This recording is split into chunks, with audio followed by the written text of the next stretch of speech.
grandpops was a man of respect, had to sweat just to cash checks, working from sunrise to set. Every day get challenged, no trades or talents, barely scraped by. He found faith to balance a straight line and pace, feeling worn and gray.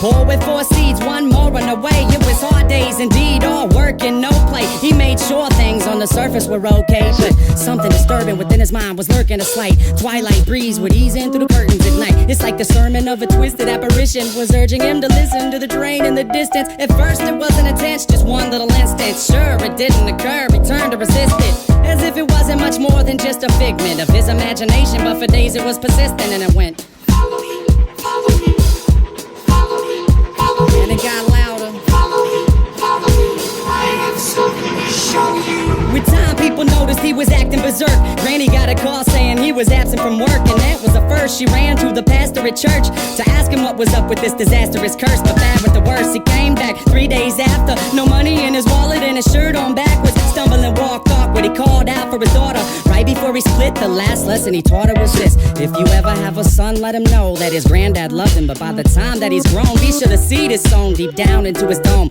Don't ever walk to the train tracks alone. With that, he backed up, reached out for his jacket, told her not to act up and cracked up laughing. After all that happened, he left never to be seen. 15 years later, it's when my mother had me. Her dad lived a life people can't understand. Went from a family man to rambling man, a gambling man that burned both ends of the candle. Folded his hand in, it was too hot to handle. Sitting by the tracks waiting for the night train, looking down the road, ain't never gonna go back. Listen for the whistle through the wind and rain. Now who's gonna ride the devil's chain tonight?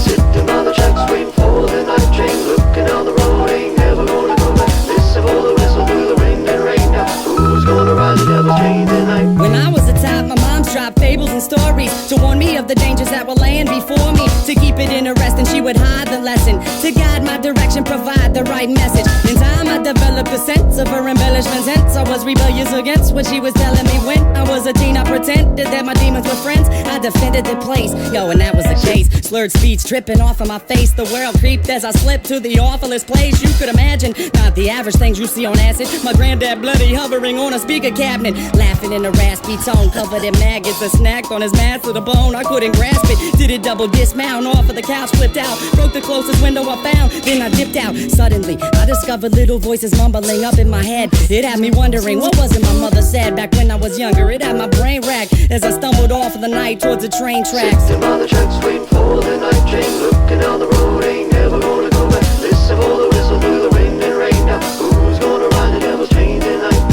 Sitting by the tracks waiting for the night train, looking down the road, ain't never gonna go back. Listen for the whistle through the wind and rain. Now who's gonna ride the devil's chain tonight? So there I was, stalking through the dark with the buzz. I figured I should walk, that'll ease me off of these drugs. It's like a shark, had to keep moving, it's that'd be ruined. If I sat still, I was doomed, and that wasn't doing. So I marched through the park, slow gone like Donnie Darko. The sparkle of the starlight glowed like charcoal. Despite my demeanor, the night seemed more serene than a morphine fiend in the morgue. It seemed like I'd lost it. That was when my grandpop's carcass emerged from the dark, gurgling his words of carnage, but he couldn't talk. Something about the birth of sadness. I scurried off, I was on the verge of madness. I raced fast paced and the landscape was strange, like a plane parallel to this one, but rearranged. Came to a slope that was steep, begging for sleep as I climbed up, taking my focus off of the creeps. Within the foggy distance I saw a silhouette that got bigger as I stepped. The train tracks were wet. I saw a shiny grin from afar like it was happy. This is what he said as he started to walk past It's me. a nice night for a walk. Would you mind if I joined you? Do what you wanna do. Well, that's great, cause I'm going to. And not to annoy you, but see, I really have to ask what a young dude like you's doing out by the tracks. You waiting on a train? Nah, man, let me explain. Alright. I'm minding my business, so maybe you should do the same. I just been a witness to something sick and sadistic, so twistedly disgusting. You should feel real lucky you missed it. Ooh, easy with the tongue, son. Try to listen carefully. What you seen scary, but nothing when compared to me. I can show you things to paint all your dreams haunted. I can make you scream if I wanted. Or I can be the bee in your bonnet, your best friend forever. Two peas in a pot flocking like birds of a feather. And you never have a need to beg, work, or steal. If all this sounds worth it, then let's make a deal. All you want in life for the price of your soul. All the money you could fold, power that you can hold, I'll put you in control. Only if you're down to roll down these train tracks tonight. But where are we gonna go? Sitting by the tracks waiting for the night train, looking down the road, ain't never gonna go back. Listen for the